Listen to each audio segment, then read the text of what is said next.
and gentlemen, may I have your attention, please?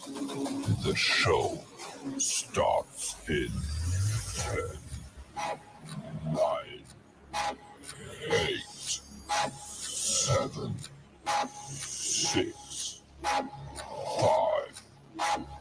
4, 3, 2, 1, go.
Hey everybody, I am Brad Stanton along with Alison Faye. Today we're going to be talking about the ABCs of the 80s. What is that, you ask? That is Alison and Brad critique the 80s. Not to be confused with Brad and Alison critique the 80s. All right. So Alison, how are you today? I am fantastic. Thank you for having me. And to clear up any confusion, this is not a spin-off. So what are we going to cover today? All right, so today we are covering one of my favorite cult classics from the 80s, and it is Howard the Duck. So a lot of you may not know that movie, but because y'all are so damn young, but for my generation, this was absolutely one of the weirdest movies I've ever seen. But so we're going to go through a little bit of the statistics about Howard the Duck, how it came about. We're going to, of course, talk about the hair in the movie because, I mean, what would any podcast with me be without talking about hair? We'll talk about the movie, some of the great quotes in the movie because I took down a whole bunch of notes about it. We'll talk listener questions. We'll talk about what else was going on in August of 1986 in entertainment. We'll talk about some other stuff because right now my brain is not all there. We'll talk about maybe some ideas we have for what's next because this isn't, like I said, this isn't a spinoff, but we'll do this once in a while because Brad and I, our chemistry is pretty damn good. So we said, why not do something for the people, since this is your show. So Yes, it is. But all right, so that's what we've got for today. So peek behind the curtain. We have a producer. Go ahead, Mike.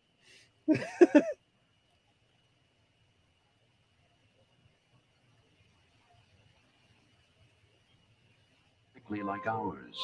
This is where he lives. He's 27 years old, single but searching. Favorite sports, windsurfing and Aikido. Favorite pastimes, cigars and sex. He has everything except fulfillment.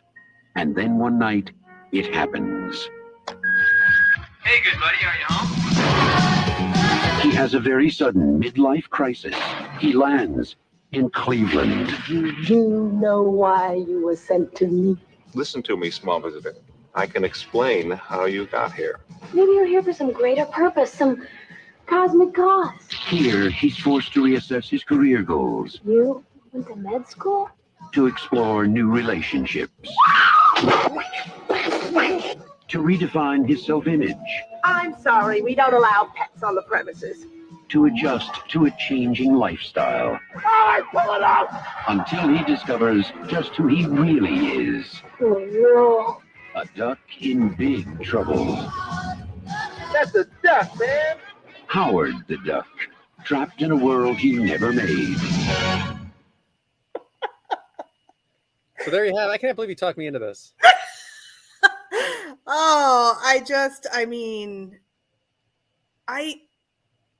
You have to wonder what made somebody think let's make a movie.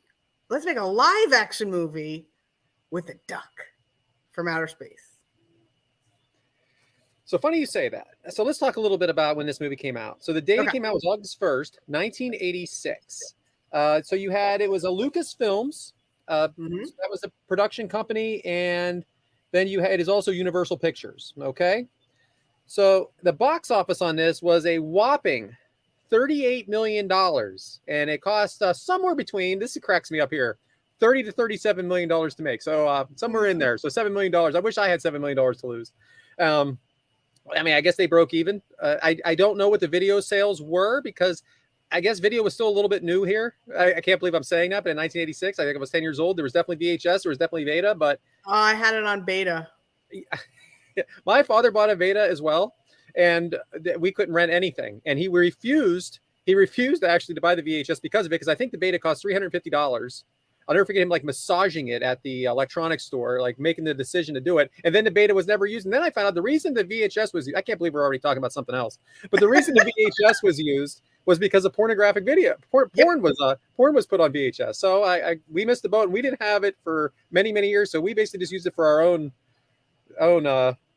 stuff at home to record things. But anyway, Well, that's exactly how I had it. I think I had the Beta the Betamax we had was mainly used to record and re-record things off of the TV. And then I think we had a video camera, and then we would record over important family events for movies on HBO. Yeah. Same here. We couldn't rent. We didn't rent for like 5 years. So No. Until we got the VHS. Yeah, we had to deal with it. And finally, Rotten Tomatoes, who our good friend Ben Jones from Down Under let us know, but I confirmed it. It is 14% Rotten Tomatoes, but who cares? Who cares? I mean, it's like a Meltzer rating. It doesn't mean anything, right? Oh yeah, by the way, we are not talking about wrestling today. No wrestling today. No wrestling. I'm sure it'll come up, Yeah. but we're not talking about it. So why don't you run down who some of the actors are in this movie? All right. So my favorite in this movie, without a doubt, was Leah Thompson. And y'all are going to know why I'm going to say this later, but look at that hair. Good Lord. I mean, the crimping, they must have gone through bottles of Aquanet with her in this movie. We had Tim Robbins, who was also extremely good in this movie, surprisingly. Holly Robinson Pete before she was Holly Robinson Pete, she was Holly Robinson was in this. Jeffrey Jones was also very good in this. Not the Jeff Jones that we all know, a different one. Chip Zien was in it, and then a bunch of smaller people here and there that we know, but you wouldn't have realized them. Who did I leave out that you know? Chip Zien, because I am really glad you said that name, because I didn't know how to pronounce it. I didn't know if it was Zine. There's also Paul Guilfoyle, who was he what show was he? Was he Law and Order? Or no, CSI. Okay. Also, Ed Gale was in the costume. Yes, Ed Gale was in the costume, but there were a number of people who played, I believe, Howard the Duck, correct? Yeah, you can see that. You can see that with the credits. Just so everybody knows who Jeffrey Jones is, and I'll mention this a couple times. He was in another 80s classic, Ferris Bueller's Day Off, and he was Mr. Rooney. So there you go there. So some information I found out, because Allison made me watch this movie twice, by the way. Robin Williams was actually supposed to be the voice of Howard the Duck.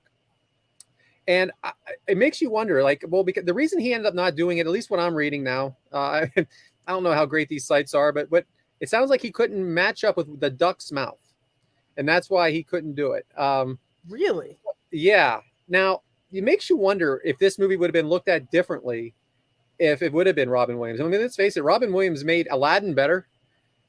He made Flubber watchable. So it makes you wonder if you get a name like Robin Williams in there that did such good comedic timing, even when he wasn't on screen, what this movie might have been. So did you already talk hair with Allison? No, I did not. Well, let's do it.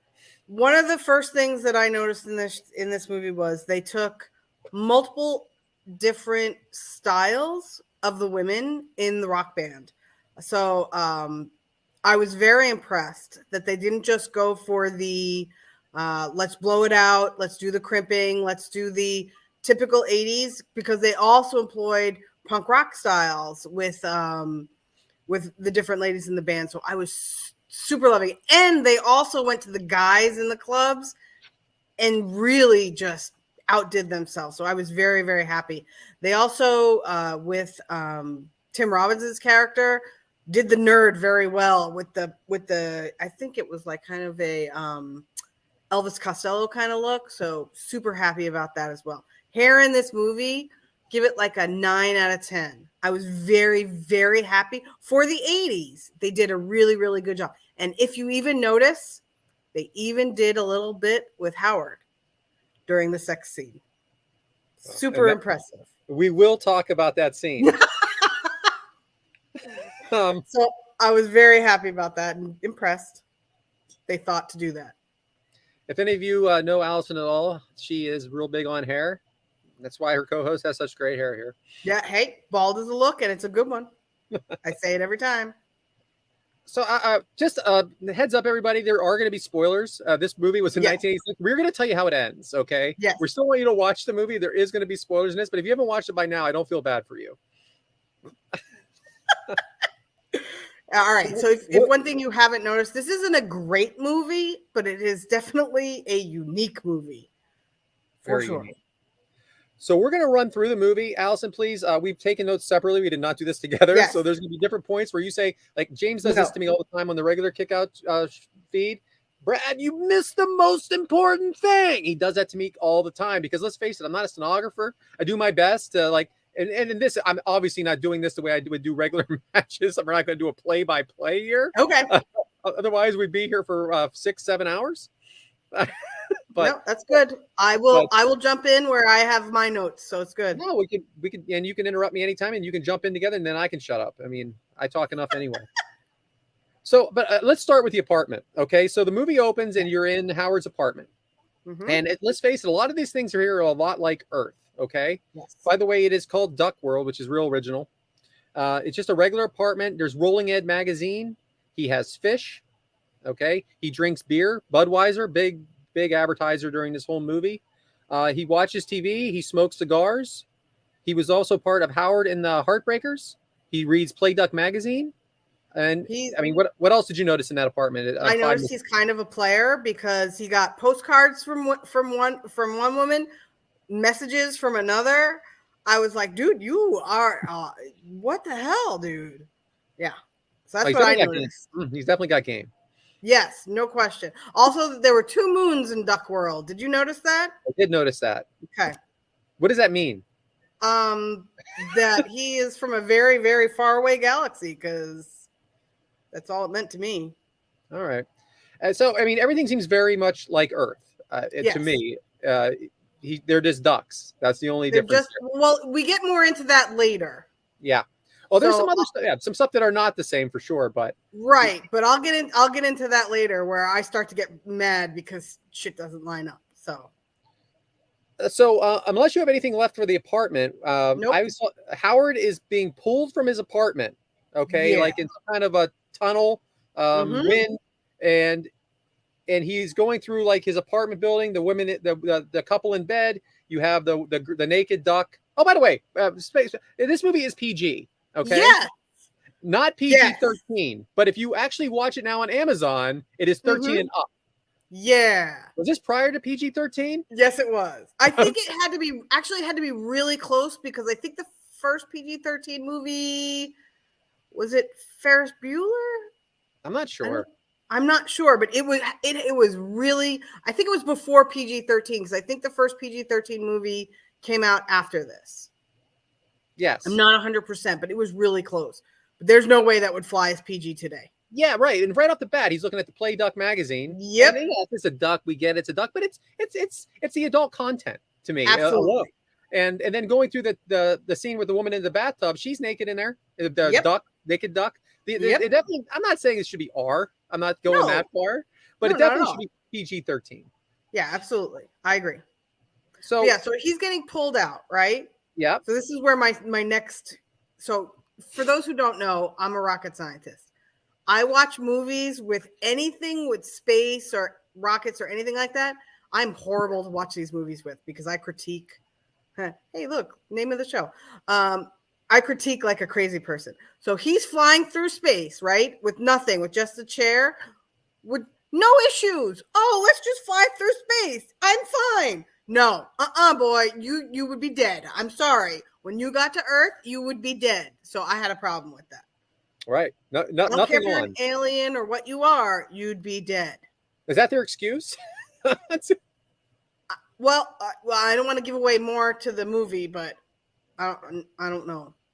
But So I don't he lands in we find out eventually, but he lands on Earth in Cleveland, Ohio. Okay. We're not told that right this second, but that is where he is. Of all cities, that's the city they picked. Which figures, because Cleveland is a whole. And especially in the 80s. Oh God. Sorry to anybody who lives in Cleveland, but I don't like it. So this is a question for you, Allison. Yes. Why is Howard's last name Duck? Yeah. So that leads to my next question. Is every duck's last name Duck? That's a problem for me. I mean, I'm not Brad Human. You're not Allison Human. No. That was so confusing to me. Are they all related?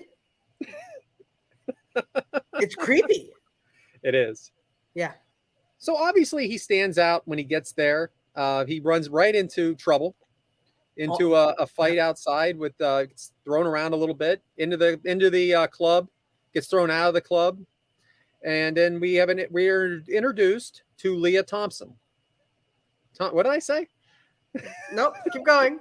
You're good. Okay. Yeah, Leah Thompson. And she's in a band named the Cherry Blossoms. She's in the bar, whatever this is, and comes out. She's getting harassed a little bit. And Howard is a master of quack fu. Quack fu. So he helps her through this situation. And I don't know like what Leah Thompson was thinking when she took this role. This is a year after Back to the Future. Was Back to the Future one of your favorite movies? No. Wow. Why are you so angry? I'm not angry. I just I thought she did well in this movie. She tried. It wasn't her fault.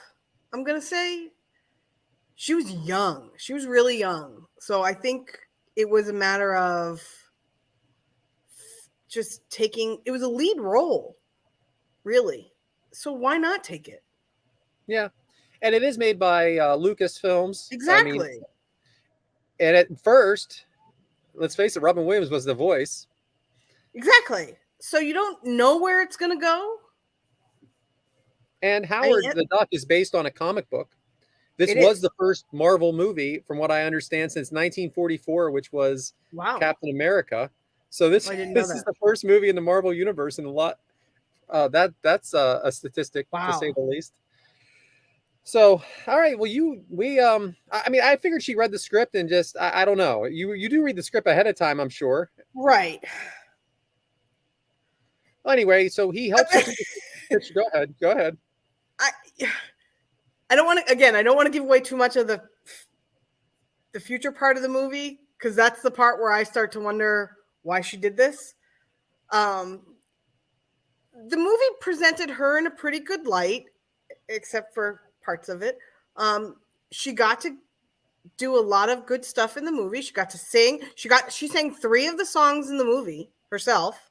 I looked it up. She sang, where is it? Hold on. She sang Hunger City, Howard the Duck, and It Don't Come Cheap.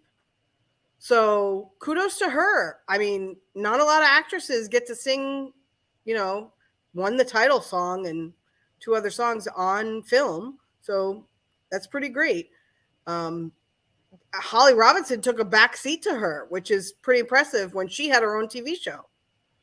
What TV show was that? Do you remember? Yes, of course I remember. It was 21 Jump Street. I loved that show as well. Do you think Devin knows what 21 Jump Street is? No, not at all. For the fans at home. But again, for my age, this was an exciting time for movies. I looked it up. 1986 had a ton of great movies. So, for the time, like I said, a lot of people younger than us don't remember this movie at all. But for me, at the time, this was outrageous. It was so different. Nobody knew what was going on. A movie about a duck. Insanity. And you're right about that. It is very, very unique, and that is something Yeah. that should be not frowned upon. Like maybe it's looked like because. And I also want to give. We're talking about this movie, like, and we've seen it. We've seen it a few times, to say the least. This is not just a duck. Like you saw, if you were watching the video, you saw our producer Mike showed the duck and Leah Thompson there sitting next to each. Her name's Beverly in this, by the way. There it is again. Yes. Obviously, this is not a duck you're seeing in a pond anywhere. This is like a costume. So when she first, so let's get to that. First, I wanted to say this line real quick. Satan Sluts Bike Gang. Okay, so there's this bike gang that for no reason at all whatsoever, they're showing in Cleveland. And they're called Satan Sluts, which I don't know if they were men or women or whatever they were, but they were dressed. I don't know. It was definitely, it doesn't age well. No, there's so I wrote, and I don't want to do this now. I want to do it later, but I wrote down easily 15 lines from this movie that if half of them wouldn't pass today in a PG movie, but they're so damn good. The writers of this movie, they had something, and that's why I loved it. I laughed out loud easily 24 times yesterday while I was watching this movie. Wow. Yeah, and that's hard to do today. That's hard to do. You know, I told you this before. My son sat with me and watched this movie yesterday. Now, my son is 16 and has watched maybe 5 movies all the way through. And he sat and watched this movie yesterday. I told you the same thing, that I was getting my chimney swept on Friday, and the guys actually stopped what they were doing to they're like looking like, man, I haven't seen this since I was a kid. They wanted to watch it again. Yeah. It does get everybody's attention. Yeah, it does. So, you know, people make fun of the movie, but you're going to find, if you haven't seen it, you're going to get sucked in. And I bet we're going to get a couple more views and a couple of royalties for these actors, for people chiming in to rewatch it because they haven't seen it in a number of years. So right after he finishes fighting these thugs or whatever for Beverly, I have another question for you. Sure. Is Howard extremely calm? And what I mean by that is if you landed on Duck World, how would you be feeling right now? I would be freaking out. I would be like, also, I would not go home with a complete stranger of a different race than mine, which I was completely weirded out by. I'm like, 1, why is Beverly inviting him home? And 2, why is he going? I mean, I don't know. And the thing is, why is she taking him? Yeah. I couldn't understand either one of them. And I wrote that here, that they get along pretty good right from the beginning. Yeah. Right from the beginning. And he has nowhere to go. And she basically, like, in a flirty way says, come on. Like, all right. So you're taking this talking duck home and you're going home on who knows where you're at. You know you're at Earth. You say that she tells you you're in Cleveland, but what does that even mean? Yeah. I want to talk about her apartment. Now I know it's dirty and messy, but don't you think it's kind of a cool place? It was huge and fantastic, and I would have loved an apartment like that. She's in a band. We don't know if she does anything else, right? No, I don't think she does anything else. How do you afford an apartment like that? I'm telling you, this thing, it is humongous, and it is in the city. I don't know what part of the city. Also, that's not Cleveland, because Cleveland is not that cool. But I thought it was a pretty cool spot. It looks like a great place to live to me. Just pick up a few things. It looked like a loft. It looked amazing. I was like, I would like that apartment, please. That was phenomenal. But I'm pretty sure that my favorite part of that whole scene in the apartment was when she went through his wallet. Absolutely. I got all that right here. Oh, okay. Yeah. So go. Well, I also wanted to talk about for a second here that he went to Howard talks about how he went to med school, but he dropped out. Right. He writes songs and got a job as an advertising copywriter. Now, obviously, he sold out. And I want to know when the first time you sold out. Good God. The first time I sold out? I really put you on the spot here. We could have talked ahead of time. This is a lot. But it was probably... You think about it. I'm going to tell you when I sold out. Okay, go ahead. I went to college to be a newspaper reporter.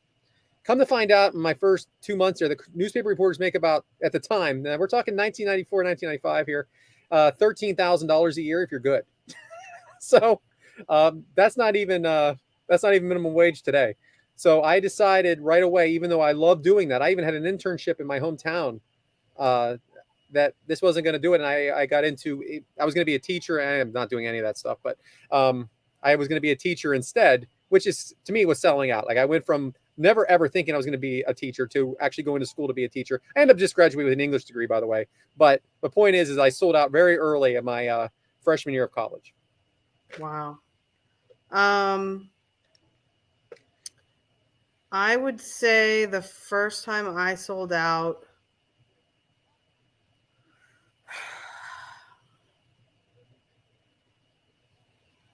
Jesus. Okay. No, this is a great question. Yeah, I could have given you a heads up though. No, I like on the spot stuff. This is good because you'll get a more honest answer. Is probably when I was much younger. I was given a choice whether to work. It was in college. I could work as a math lab. I don't know what they called them. We had to sit in the math lab, and basically my job was to make sure nobody stole a computer. Okay, so a monitor, I guess you'd call it, right? So that I could do that job, or I could go work with the kids at the. I went to school at a very dorky engineering college. Okay, so I could either do that job, or I could actually do a job where I had to work. I sold out, and I took the job where I had to do nothing, 100%. I could have made more money. I could have gotten I could have helped my professors. I could have done more. I could have I sold out, and I took the easy sleep at my desk job and get paid to do nothing job. It was the first time I realized you can really sometimes get away with doing nothing. I love doing nothing. Yeah, well. That's good. Sorry. So let's run out. I'm going to let you run out of the contents of Howard's wallet. Okay. All right, so Howard falls asleep for no reason. Again, very calm. Yeah, totally just passes right out, no issues. He's not asleep. Right. He is. Okay. She covers him with a quilt. She's so adorable. By the way, in the beautiful window nook that she has, which I would kill for, which doesn't exist. So she opens his wallet, and everything looks exactly like ours does. What the hell is that? A normal, and I'm looking at it going, when did he move to the United States? Right. He's got a regular license, a regular, and he's from Washington, D.C. Well, did you notice that? Marshington, D.C. Oh, sorry, Marshington, D.C. But that was the thing. Everything was like exactly the same, just like a little letter here or there different. And I'm like, what planet has everything exactly the same, just like a word or two different? And he had, and I'm going to get this wrong, but he had like a MasterCard but with a different name. Mallard card. That was it. But the best of everything in the wallet, which I know you're going to know this, was the little duck condom. But why was it opened? Yes! Oh, I can't believe that. I have that written right here. Why was it not in the wrapper? I was like, this is disgusting. I'm like, why does he have... Why would you carry an unwrapped? I was racking my brain about why that was an open condom. All right, so it's an open condom. Open. And the only thing I can think of is they wanted it to be a different shape. Right. So they wanted you to see it. So you wanted to know. But I'm like, this is this. At first, I didn't think about it, and then I'm like, oh my god, oh. Yeah, it's open. It's an open. But I only thing I can think about. I've asked 3 people this. I think it's because it was a different shape of whatever a duck's, could be. That's the only thing I can think of. But I mean, they could have done it if you had turned it maybe and you'd seen the clear side, but I still don't think it would have made as much of an impact as having it be opened. No. Also, you had you have George. You had a dollar bill in there. There was George Washington with a duck bill. With a duck bill. And Bloomingdale's credit card. He also had a picture with a couple of girls. Oh, yeah. Ducks and his parents. But it was, very, very just everything on earth exactly the same except for the weird open condom. All right. So, unless you got anything to add to that, I'm running to run it to the next day when they meet Phil. Right. Okay, I got that. Yeah, let's go. So Phil is Tim Robbins. He is Yep. what she calls a scientist. Right. Let me ask you a question, Allison. You're a scientist. Mhm. Why would she bring him to him? So let's think about it. You know, she's a rocker chick, right? So she's in her brain. She's thinking, who can help? Who can come up with any idea to get him back to where he comes from? He works in what looked like a natural history museum, right? Yep. So she's thinking, okay, paleontologist, something with science. She probably, I love her, but she's probably not that bright. So maybe she was just genuinely trying to help. Yeah. When I think of a scientist and something that might be a little different, I think the worst. You know what I mean? Like that they could be like dissecting him. Yeah. Almost. Like in E.T., another 80s movie Right. that we both know. I Oh, mean, yeah. when the scientists were looking for him the whole time, that was the first they wanted to tear him open. Is Yep. the impression I got. So that would concern me there. And this is around that same time, about 4 years later. So Phil is very Philzy, as he calls him through the whole movie, is very slapstick. Okay, he starts talking to him like a duck, and then realizes that Howard has a very unique human voice that Yes. is very mature sounding voice, and just has no respect for Phil in the very beginning at all. Mm-mm. And they take him out. I can't believe they just take him out. Basically, first she had him gift wrapped, didn't she? Like at first, She had him in a garbage bag with holes in Yeah. it. Okay, but when they get into the museum, he's kind of out in the open. Yeah, They're Yep. like kind of hiding him. they're I mean, trying to. And then as Phil was kind of showing the evolution of man, he was showing the evolution would be the same way of duck. And I love this line. I know you took down a bunch of quotes, but I love this line from Howard. You're all hairless apes. That's disgusting. I didn't have that one, so you're good. I mean, I don't have a whole lot to run down in there unless you got something else. No, my one of my favorite scenes came from right after that, where they got pissed off and they left. Yeah. And when right before he and Leah get into he and Beverly get into a big fight, Howard starts cackling like a crazy. I was cackling like a crazy person when Howard caws like a crow at the businessman at the fountain. He starts flapping and cawing at the, oh my God, the businessman just freaked out and ran away. But I was laughing so hard. And then he starts yelling at the kids on the school trip. And we're like, oh, look, a live exhibit. I know. I was like, oh, this is too good. It's too good. Because it's just ridiculous. The ridiculousness of this movie was fantastic. So he does, like they do, like you mentioned, they do get into that argument. And Oh, it's yeah. it's really him getting into an argument, not her. He's Yeah. just frustrated that, Yep. like, listen, nobody, what she helped him, whatever this was, what taking him to this museum did not get him anywhere. And I think there was just some frustration here. He is very mean to her, and there's definitely some hurt feelings. And she leaves, and then he Yep. does all those things that you said. Yep. But the next part is where things get real interesting.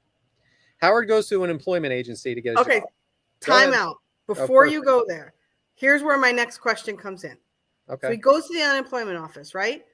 Where is he going to buy all of his clothes? Because if you notice, when he shows up at the unemployment office, he has new clothes and he's got a bag with what I'm assuming is more clothes. Where's he going to buy his clothes? How is he buying his clothes? What money is he using? What credit cards? Because his space money and space credit cards certainly don't work on Earth, right? No, definitely not. So how is he doing this? And how is anybody in any store? These are the kind of things I think about, by the way, because I'm. And he actually weird. says in the interview with her that, like, he Right. shops in a little tyke section. But yeah, how did he get a hold of it? But how? How is he? And I thought he said he mentioned something about Goodwill too. But I'm like, who at Goodwill is selling you anything? Because people are screaming and freaking out every time you show up somewhere. So how are you buying any clothes, mister? It's one of those mysteries, and just Okay. have to go with it, I guess. Okay. Just So wanted this, to get that out there. And this woman there, a Oh, tough she was lady, great. a tough lady that basically says, doesn't matter how you look, I'm not going to stop you from getting a job. Also, the nurse in Ferris Bueller's Day Off. Oh yeah, good for you. Now, he wants a job. So, I mean, he's not really going to argue with her, but she turns around and he's getting ready to bite her ass, right? Yeah. Let me ask you a question. Is he into her ass? Or is he trying to be mean? Like, what was the end game there? Huh? I think he was frustrated and wanted to just take a nip out of her to piss her off. Okay, good. Because I wasn't quite turned on here with her. I don't think he was either. Okay, but it was just, but luckily that didn't happen. She stuck the papers in his bill. So he gets a job. Oh, did he get a job? All right. I've never been to a place like this. I don't even know what this is. Okay. I do. Okay, go. So this is basically all it is a hot tub house. It's a place where they rent out hot tubs by the half hour, and whatever goes on, goes on. Yeah, there was a lot going on. Yeah, and again, for a PG movie, what the hell? I think the one girl was topless, right? She was. She was. How is this? Actually, that would be R today. It absolutely. Well, no, you're allowed. For a PG-13 movie, you're allowed one scene. Any F-bombs in this movie? No. Okay. Yeah, so there's new scenes in this. There's major making out. Yep. Major making out, like this, like just real close to sex in this. Yep. And what only can be described, like you said, as a hotel with hot tubs that you rent by the half hour. Like it's I wrote here, where is this and why have I never been to one? Everyone is making out. So what was his job there? He was the towel boy. Wasn't there like a water specialist of some sort? Well, that's what he was supposed to be, but so this guy that works there's a complete scumbag.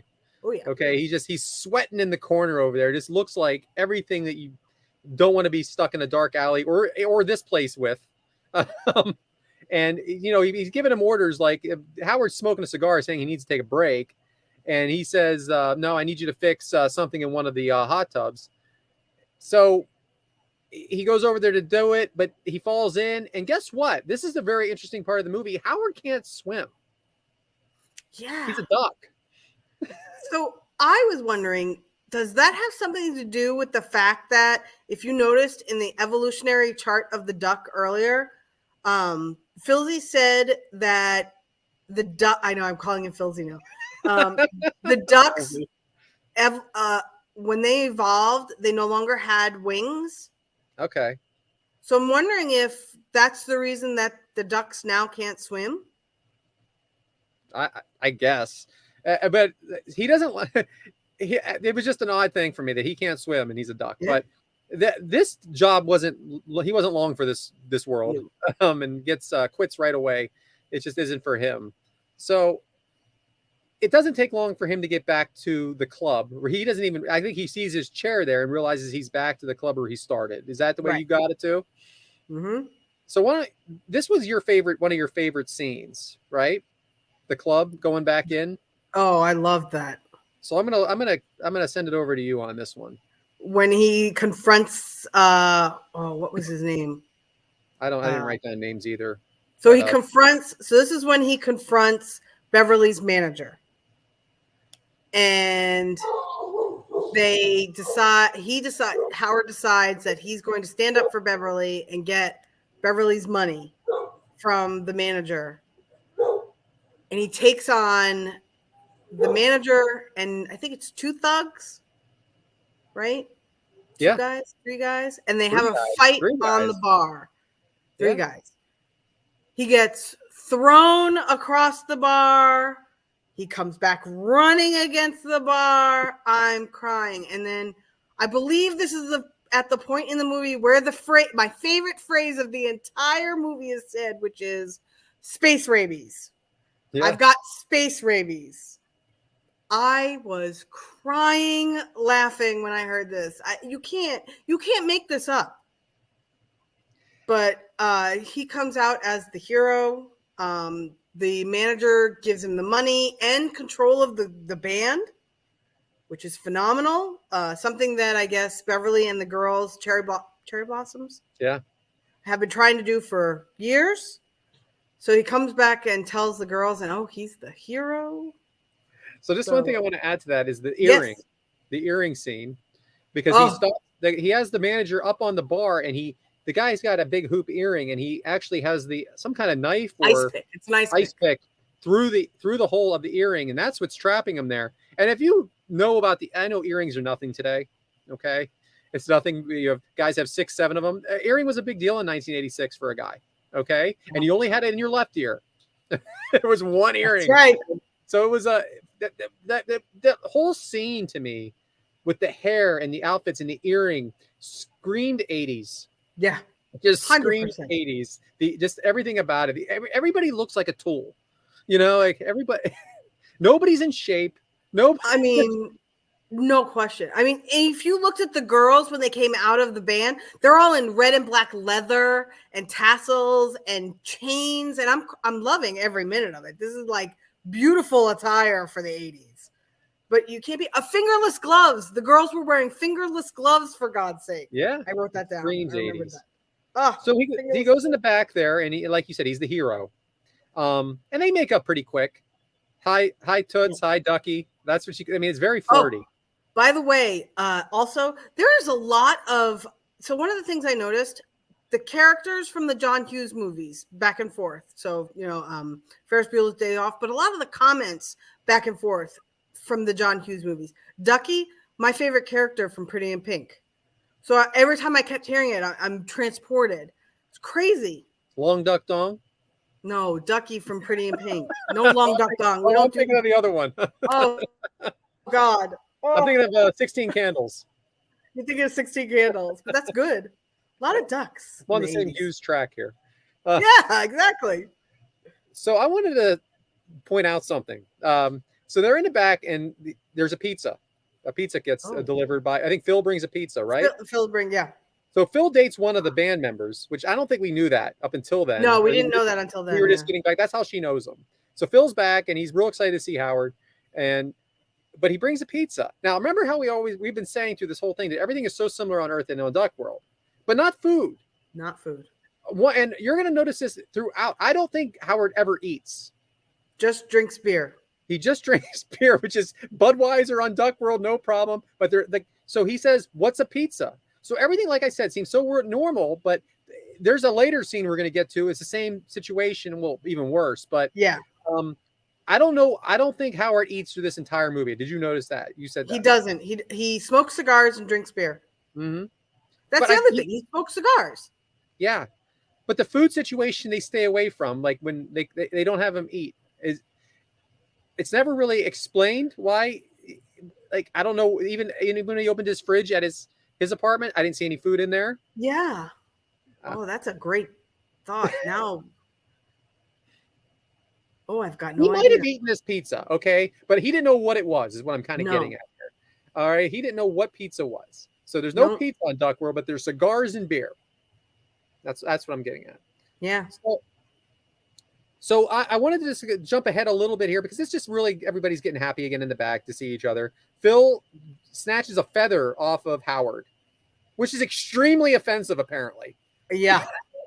Apparently it's not the same as like pulling out one of our hairs. Yeah. And we'd be like, all right, you want a hair? Go ahead. But Phil's a good guy. Right. He's trying to help. Right? Yep. I mean, that's what we think. Yeah. He's just such a wholesome guy, wholesome character to me in this, even though he's dating a band member. I think at this point, though, Howard still wasn't sure if he was a good guy. So I think that might have been why he was so wishy-washy. But he's the only other person he really knew besides Beverly. The girls. Yeah.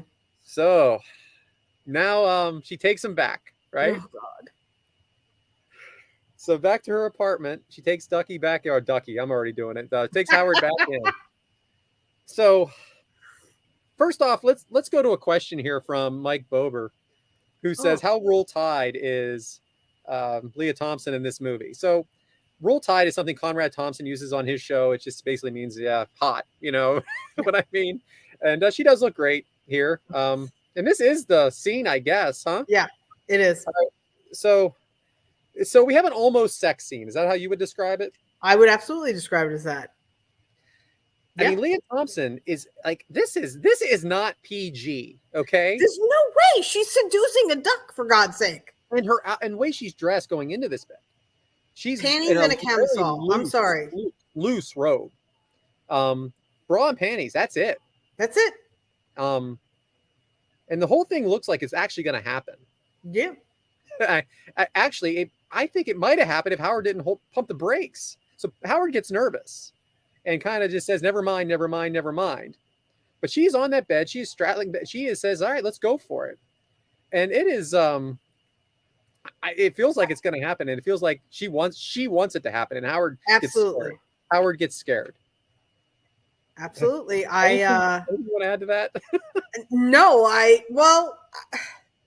look, there's adventurous and then there's adventurous. I understand that he talks, but like, that's still a duck. He's still a duck. Yeah. He's still a duck. He's still a duck. And vice versa. I don't remember being hit on any ducks at the local lake.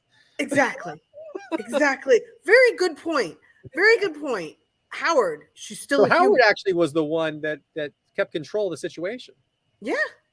Absolutely. Not Leah Thompson, who, by the way, is extremely single in this movie and has no reason to be.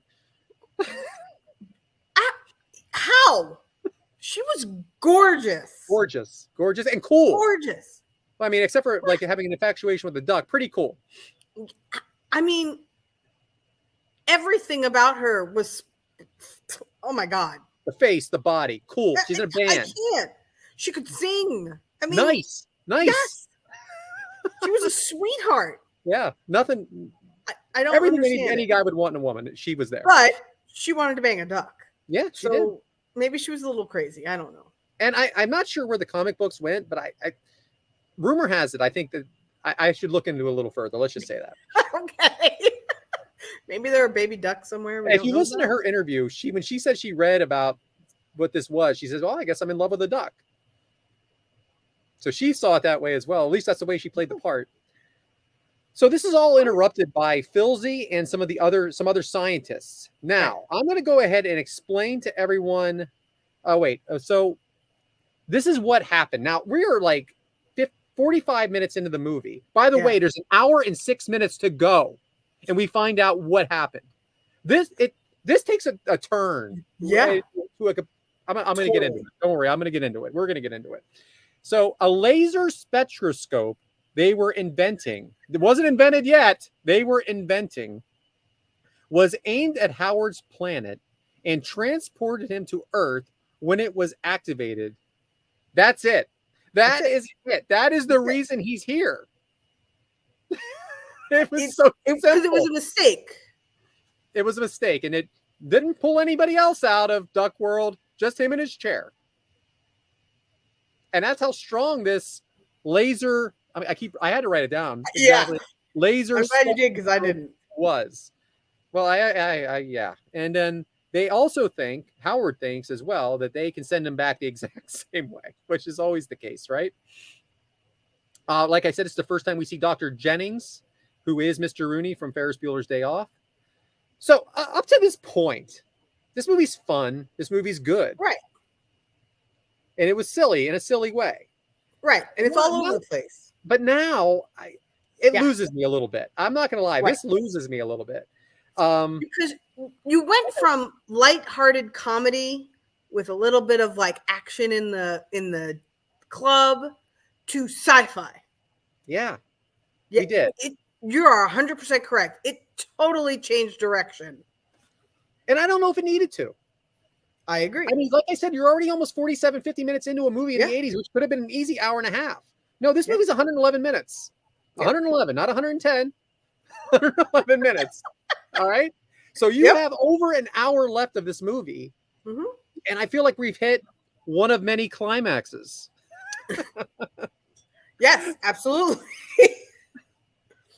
All right, so they go back to wherever that is. I guess some kind of where were they going? What is it? It's not the museum, is it? Is it the No, museum? it was Dynamics, Yeah, Dyna that something name or seemed other. They that went name to seemed interesting. Yeah, I know. They went to some laboratory. Yeah, and then there was a spectroscope malfunction out of Yeah. nowhere. Out of nowhere, this thing blows up again. Okay, There was and nobody at the guard gate. Ooh. and creates. I'm jumping up a little bit. If you need to back me up, please. No, go ahead. I got Did it my notes, and when something in my notes Yeah, comes that you please. haven't talked about, go. It Because this creates part, a- I agree. This part was like, come on already. Yeah, and we got a lot, but we have more than half to go. I know. I know we're not selling people on this movie now. You know that. I know. This was the part that was rough to get through because this is where, like I say, it changed from fun and happy and lighthearted to Yeah. what the hell is going on? So they creates what's called the Dark Overlord. Now, as you're up to this point, we're talking about a duck that's talking. Now we have Yep. the Dark Overlord. and What? that is not it. But That is not it. Mike. Thank you for that, Mike. That takes over Dr. Jennings' body, who again is Mr. Rooney, who is the perfect person for this. Because Absolutely, no he question. was evil. He was evil in Ferris Bueller, and he wasn't evil here. But now he becomes evil because the Dark Overlord has taken over his body. And like I said, this goes on for a while. But it's kind of funny though, Because I wanted you've already answered the question. I said, what do you think of the change? Is it two movies almost? it is two movies. But the thing with Dr. Jennings is it was good while it was like I enjoyed the slow takeover of his body. Yeah. Like that part was funny because it was taking a little while. He was funny while it was happening, but then when it got like fully taken over, it wasn't funny anymore, and it was just like, all right, let's go, come on already. And it felt like it was a good idea that just took too long to execute. Absolutely. So a funny thing that was said is they say that they're looking at this duck who's 3 foot 1 inches tall. He says he's 3'2". So now there's this big escape where you have Dr. Jennings driving. If I skip too far ahead, please stop me. You skipped too far ahead. Did you miss when they went to dinner? No, When they went? No, not yet. We're not at dinner Okay. yet. Oh, Okay. I can't skip that. Okay. No, they're in a Jeep Wagoneer, and I want to know if you ever had a Jeep Wagoneer that was a Woody or anything like this. It had the I wood have grain on the not. side. No, I have not. Oh, I wish I had. So that's something else that screams 80s here. Absolutely. Oh my God. They did bring it back with the PT Cruiser in the early 2000s, but the wood grain on the side of the cars, that is a classic. And he's driving 100 miles an hour, and it is funny. He is funny there as he's changing, and he's getting weirder and weirder and weirder. Absolutely. Someone said like a sex change up or something. I don't know. So anyway, they eat at Joe Roma's. They go to a place called Joe Roma's, which is a famous place. Joe Roma's Cajun sushi. Okay, and that's interesting as well because regular Joe Roma's isn't like this, right? It's a barbecue place. Yeah. So you have Joe Roma's. This restaurant is. I wrote this. This is what I wrote. This restaurant is so bizarre. Sushi, but they are not people that make sushi. Okay. No. Sushi's made by Japanese, Asian, or some sort. There's nobody Asian anything in here. It's really. I don't know. So they all have like headbands on, Japanese headbands. And then when they almost don't let them in. Of all the things, the weird of a place as this is, they almost don't let them in because you have the duck, and you have Dr. Jennings, and you have Beverly, and Howard says, "Have a heart. I'm a seeing eye duck." And all right, so they get to sit down for that. But so Jennings' voice is getting worse and worse, where he's doing it all himself. There's no special effects here whatsoever. He is doing that voice. Nope. And can you imagine them two on both sides of him trying to keep a straight face? It is so bad, it's funny. It's so bad. And what made those scenes better is the young waitress. Yeah. Talking like she's a philosophy major. She's I was like, what is going on? This is the craziest thing I've ever seen. But go ahead. So the Overlord starts talking about getting people back. Dr. Jennings so basically what happened to this Overlord is what happened to Howard. They pulled the Overlord in somehow with this explosion. Howard, it was a little different. It just basically turned it on, I guess. This time there was a malfunction, and now these Overlords are coming. So he starts talking about that, and Howard says, "What is that, a suburb of Cleveland?" And for some reason, Beverly and him think this is funny. They have this dark Overlord sitting across from them. No big deal. Let's just keep cracking jokes, huh? Yeah. Why is he sitting with them like nothing's going on? It's like they don't realize that, oh, this guy is dangerous, but it's He's okay. Let's dangerous. just make jokes. He's still just sitting at the table. Yeah. They order specials and 3 beers. Yeah, right. Like it's and nothing. he doesn't need food, but yet he doesn't want to leave the food either once he gets it. Right. So let's talk about what the specials are. Oh, yes, let's. So they were eggs, whatever eggs. Nothing matters but the eggs on the plate because Howard says, "What do you think? I'm a cannibal. I'm a cannibalist or something." Obviously, he can't eat eggs, but yet he still hasn't eaten at all. Nope. So the crazy waitress that you said that was kind of like far out, you know. She was. All right. Like I said, this is the funniest part of this second half, but at the same time, it's still a lot. It's still a lot because now we have this code key, which is some generic device. This stupid thing that the Dark Overlord is holding that is going to help him get other Overlords there. Is that the way you got it? Yeah, that's it.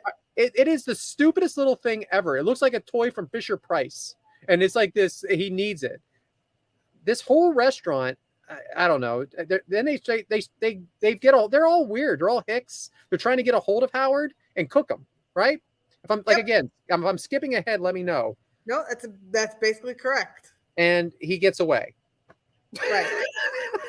So, but during that time, Dr. Jennings is like blowing up the whole diner or whatever it is, the whole restaurant with his eyes, and like lasers are coming out of his eyes and stuff like that. But they're concerned with the doc. But yeah, I can't. I don't know. But one of the best lines also comes from this scene, and it comes from the cook.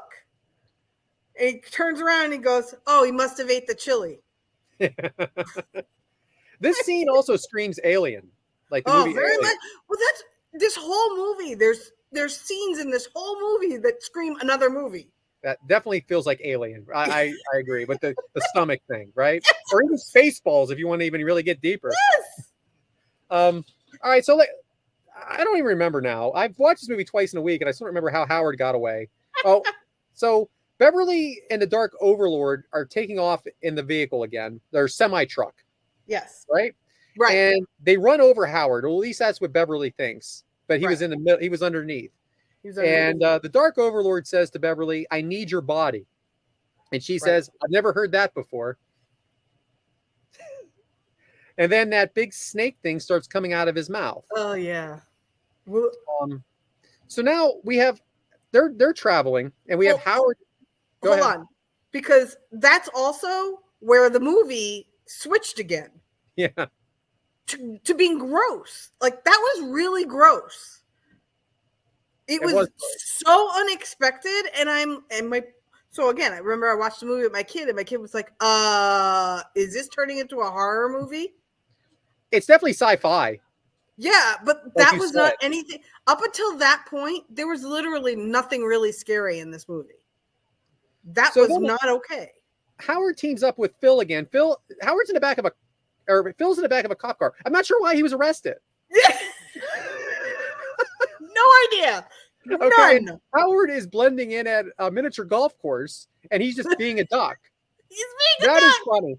That is funny. He was standing in front of what? Some other standing in animal, front I of another animal or Yeah. something. So this is what I wrote right below this. I can't believe there's 37 minutes left. So they go back. All right, so now going back to the semi truck where Beverly and the Dark Overlord is Beverly's sleeping. Yeah. How is Beverly sleeping in this truck with the Dark Overlord who has blown up half of the town? She's able to nod off, no problem. Oh, well, it gets worse. So let's go back to my insane nitpicking of movies. Okay. So I also used to work in the power plant industry. Okay. Now, not the nuclear power plant industry, but the power plant industry. So the next thing I'm going to jump from your storytelling here, probably. Okay. Because the next place they go is a nuclear power plant to get him more power, right? Yeah. Okay. So he breaks in, gets himself more power, and jumps back in the truck with her. I'm sorry, what? Why is she there? I'm sorry. One, how is she not dead from the nuclear power emanating off of him? I'm sorry. No. Definitely not. I can't deal with stuff like that. Like, That's the part that bothers you. You're like Sheldon Cooper right now. He's I am Superman. So Sheldon Cooper. Because he's okay with Superman being able to fly, but he's not okay with something like this. Yes, 100%. 100%. This is me. No, let's assume he can fly. That's the way you are right now. You're okay with a talking duck Yes. that got pulled from space, even though we don't like the way he was pulled from space. It's okay. Yes. It's okay. But this is ridiculous. Because we don't know about aliens. But this is a fact. And these facts don't add up, and I can't take it. Okay, sorry. Go back. No, it's okay. We had Howard and Phil flying this glider plane. Oh, this is a typical. This felt like 20 minutes, by the way. It was 20 minutes. Okay, well, see? it was at least 7, which feels like a half hour. So it was a typical crash course. And again, I don't know why anybody's after them. Why are there cops?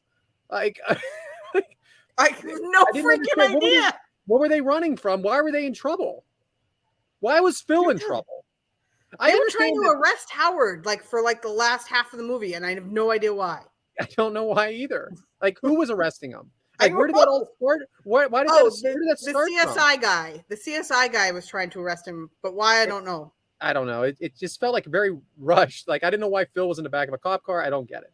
But so let's talk about Beverly's now tied up in the back of the truck with the absolute worst ropes that you could ever be tied in. They were so loose that I for the life of me, I mean, why couldn't she get out of that? Well, she does actually, but it was a terrible. I mean, I don't know if that was supposed to be that way. That's so bad. You got to see it. Please don't miss this when you watch this movie. I'm talking to all of you out there who are going to watch it because I know we've really oversold it. All right, so they're flying through the duck. They're still flying this thing. They're flying through the duck hunter sign. That was another thing through this whole movie was that it was duck season, hunting season. You were allowed to shoot as many ducks as you wanted, and that just bothered Howard to no end. Even though I don't think anybody was coming after him. He can't even fly. No. And he definitely can't swim. So he gets pulled over, though. The Dark Overlord gets pulled over. And he says he has no license, and I am not. The guy says, I need your license, Jack. He goes, I have no license, and I'm not Jack. This Overlord does have his comedic moments, for sure. This cop chase, I wrote it just as you said, this cop chase with the plane goes on for a lot longer. Is it me, or is this movie not short on climaxes? I feel like it tried to have one every 20 minutes, I swear. So now you're back to your whatever it is. Now they're back to this lab or big center, nuclear center. And the Dark Overlord has Beverly on the table, which is really creepy. Ugh.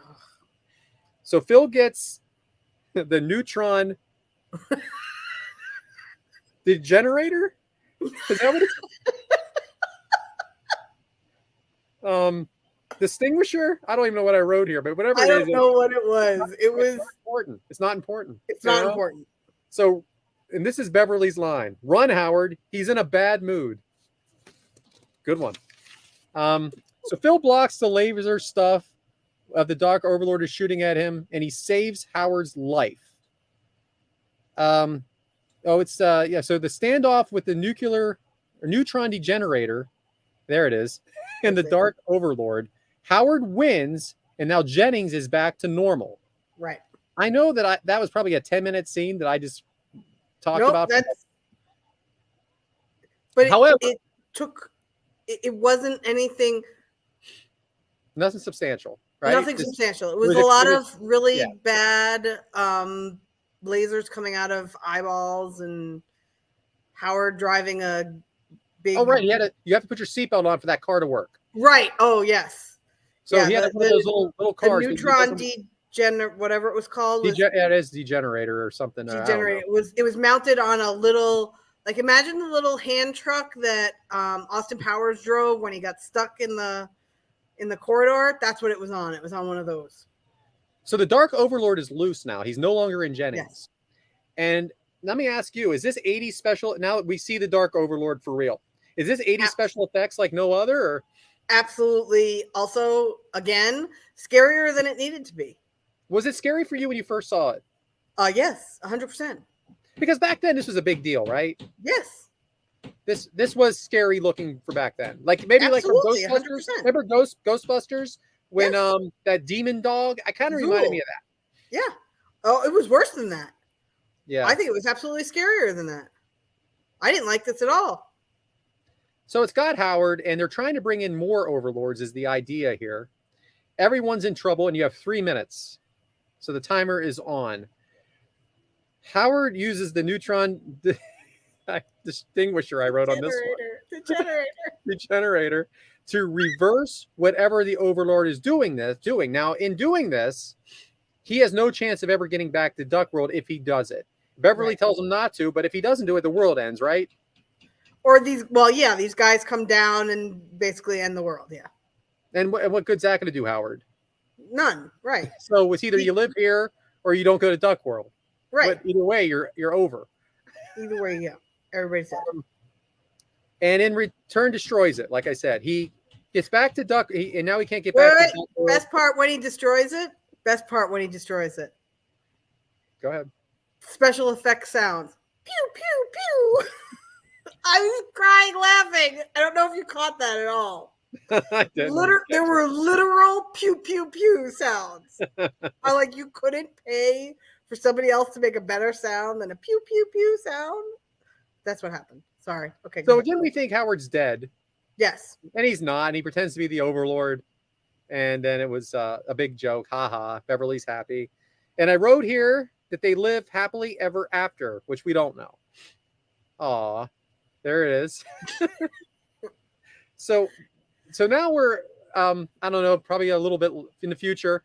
And the band is now, the Cherry Blossoms are bigger than ever. And they're in front of a large crowd. And Howard's their manager. And they are singing Howard the Duck, the song, which we're not yet, Mike, but we're going to be, that's coming in a little bit. But I don't hate the song. I do like Howard's little part in it. He gets to play the guitar. That's it. And they live happily ever after. I mean, we don't know if Beverly and Howard end up together. I mean, do you really think they didn't? I think they did. I think they absolutely did. I think they tried it. I don't know how. This is a novelty. Like I mean, actually, after it happens the first time, I don't know if it can happen again, right? I don't know. So that is all we. Unless you have anything else to add to that, Allison. I'm just gonna add my my quotes that I wrote down that I really loved. All right, we've got no more Mr. Nice Duck. No one laughs at a master of quack foo. If I had this one's my favorite. If I had some place to go, I certainly wouldn't be in Cleveland. This one's from Philzy. It's a bird, it's a plane, it's a duck. Let's see. No sex now. I'm working. I bet you were born from a very hard-boiled egg. When the cops were chasing Howard, it's a duck hunt. I know why you want a toolbox. You've got a screw loose. And then at the end of the movie, Howard was saying, I need this like I need another tail. So it's pretty good. I have to say, like you said, it was 2 movies. The first movie, I thoroughly enjoyed. The second movie, it was just went on and on. It was too long. It just felt like the scenes just wouldn't end. You could have done without the whole Dark Overlord, as far as I'm concerned. I think you could have just him just getting back, and it didn't work. Whatever, or it did work. I agree. Like I love the character, but that whole storyline was. Bleh. Yeah, it was definitely too long. It was 20 minutes too long. Yeah. So one other question, then you can ask the one that Amy Vaughn left on Twitter if you want. I'll find it. Yep. It was to your retweet. Oh, okay. So James Elkerai from the Kickout Crew asked, "Do you think there will ever be a remake of Howard the Duck, or would that be bringing something back to the future?" So I think that they actually they planned on having a sequel of this movie. and I cannot believe that's even a thing. But this character goes way beyond this movie. This is a big, we could, and like we're going into what we're talking about next here, with like the cult classic. It was a pop culture thing. This character goes way back, and it's become a cult classic, like we said, like maybe like a Rocky Horror Picture Show. Yeah. And I definitely think they can remake this movie and people will go see it. What do you think? Absolutely, 100%. I think it would still need to be a live action movie. I don't think they should make it a cartoon. I think you could do a lot more with it. Like you said, I think we could rework the second half, and I think it could be so much more successful. Yeah, and he has shown up in other things, the Duck, in the Marvel universe, and there's definitely an audience for it. So, like I said, he's like, we were going to talk a little bit about the pop culture and all that, but I mean, like I said, he's a cult classic, and it was definitely interesting, and people like it, even though the critics didn't. I can't state how surprised I was that my kid sat through this whole movie. But for anybody that understands, my kid is autistic, doesn't watch a lot of TV, doesn't watch a lot of movies. For him to sit through an entire 111 minutes of a movie is pretty damn shocking. Yeah. And that he watched this whole movie, there had to be something to it. Like, there really did. So not just the fact that Brad and I liked it. I mean, your chimney guys, somebody they stopped what they were doing. They stopped what they were doing. That's what I'm saying. There was something about this that they had something. Yeah, it was a talking duck. All right, it was weird, but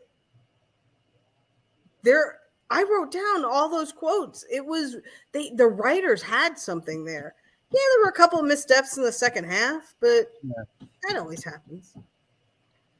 So go ahead, ask the question. Well, I don't think this is so much of a question as a quote or a comment, but Amy wants to make sure that I understand that I shouldn't play any games with you. And I believe she's talking about FMK because she doesn't believe it's worth it. It's funny. She acts like you don't even know what this is, okay? like you haven't been part of this since day one. I swear. So anyway, Amy, like I said, I said it on your show last week, your Pondwater Dave show, and I think your days are numbered. Top Guy Weekend, which is something we all go to. Like we talked about earlier, we are wrestling fans and we are part of this community that goes to what's called Top Guy Weekend, and she will be there and I will be there, and it is going to come to a head. Woohoo! So Amy, just because you don't know how to play the games doesn't mean don't think everybody else does it. Even your buddy Andrew doesn't agree with you. So anyway, Amy, can't wait. We're gonna have so much fun. Oh yeah. I did want to just talk about some of the things that were going on at the same time as this movie real quick.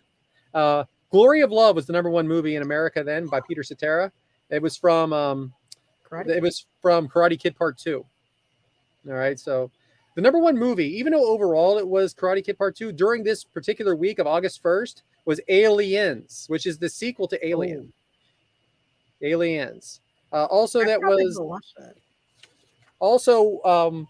movie that was released at this time was Jason Lives, Friday the 13th, Part 6.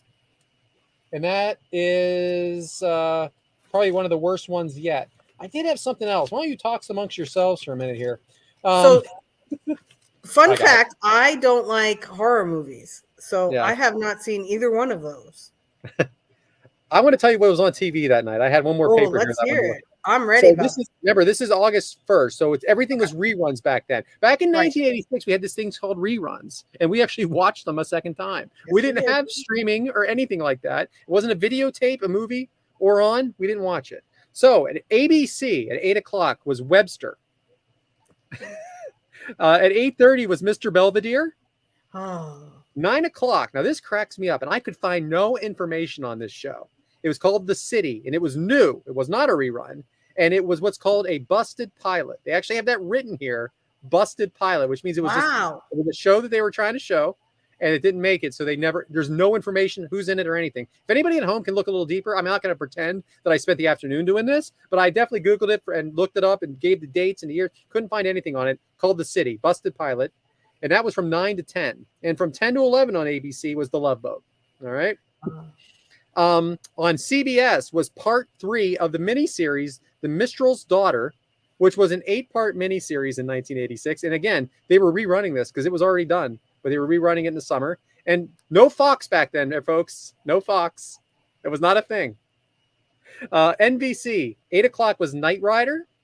9 o'clock was Miami Vice. And 10 o'clock was Stingray. I don't remember Stingray. So that was what was on TV on August 1st, 1986. Now I'm going to kick it over to Allison. Now, like I said, we don't know how often we're going to do this, but we're going to do it again because we have a good time together. What are we going to do next? Well, we got a suggestion. We did get a request to review Lucas, movie with Corey Haim, Charlie Sheen, Winona Ryder. That's a good movie. I want to do Three Amigos. Okay. We can do Three Amigos. We can do Three Amigos. I think we should do Three Amigos because. Can you please tell everybody what you planned on doing, even though it's not an 80s thing? So what I planned on doing until I found out that it was actually in 1970, so it's a little too old, but it's something that I used to watch on Nick at Night, is a very unique and very different TV show. It is called Lancelot Link Secret Agent. The premise of this TV show is it is a live action TV show with chimpanzees. They use the chimpanzees as actors, and I believe it only lasted 1 season, but it was, as a child growing up, I thought this was the most hysterical show ever. They dressed chimpanzees up in clothes and did scenes with them. And it was like a secret agent style show. And my God, was it hysterical. And I believe I made Brad watch an episode. I watched the first episode. And he did not like it. 20 minutes I'm never going to get back. I think you had to watch this as a kid to get it. I am so glad we're not doing this, actually. And yes, we will do Three Amigos. Sounds good to me. Okay. All right. And I'm sorry you didn't like it, but as a kid, I didn't know what was going on. I didn't know what was going on. So again, go. As a kid, I watched a lot of Nick at Night because I was only allowed to watch Nickelodeon. That was it. That was the only channel, that and PBS. So I watched a lot of these kind of weird shows. I watched a lot of Laugh-In, a lot of Monkeys, things like that. But this one show always stuck with me because it was chimpanzees. I don't even be legal today to do it. I know it absolutely would not be. They probably had to give it shock treatment to make the mouth move. There's no question there were horrible things being done, and I love animals, so I know this is really bad, but it was just so funny. It was such a funny show. But okay. But we're not doing it because it's the 70s. We're not doing it. Okay. God, because that could have been 10 parts. I know. I'm sorry. Anyway, this has been a lot of fun. Yes. Like and subscribe. Tell your friends. This was something different we did. We're not talking wrestling for once. And Allison, thank you so much for doing this with me. Just wanted to do something a little different. We always get along so well on the show. And just wanted to have a good time today. So do you have anything else before we go? No, that's it for me. Thank you again for having me on. I was really excited to do something different, like you said. And I can't wait for the next one. All right. And I'll see you soon. And we're going to go ahead and we're going to end this on a musical note, Mike. So, Mike, hopefully you're still sitting there. Take it away.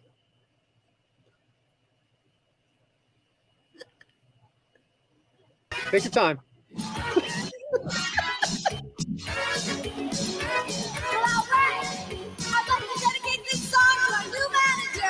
Look at her hair.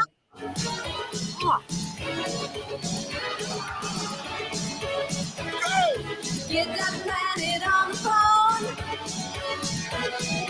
Ain't no time to waste.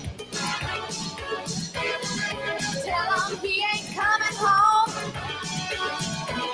Now join the human race. They call him Howard the Duck. No way to conceal it. Did a feather's touch out of him apart. They call him Howard the Duck. It ain't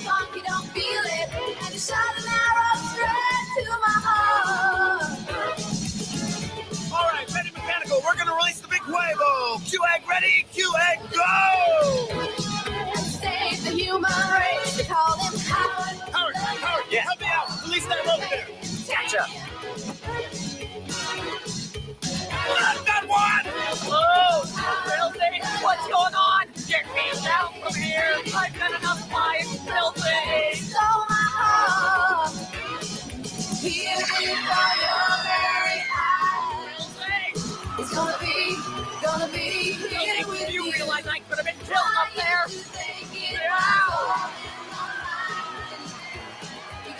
What's this? Rock and roll! I give you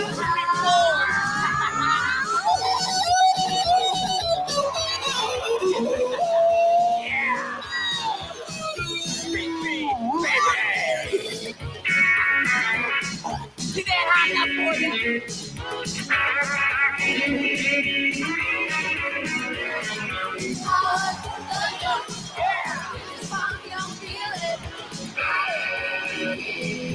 Whoa! Take it on! Oh!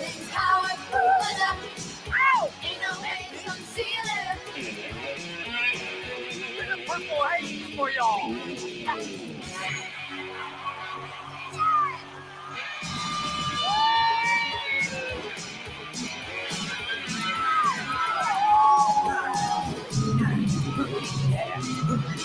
Thanks,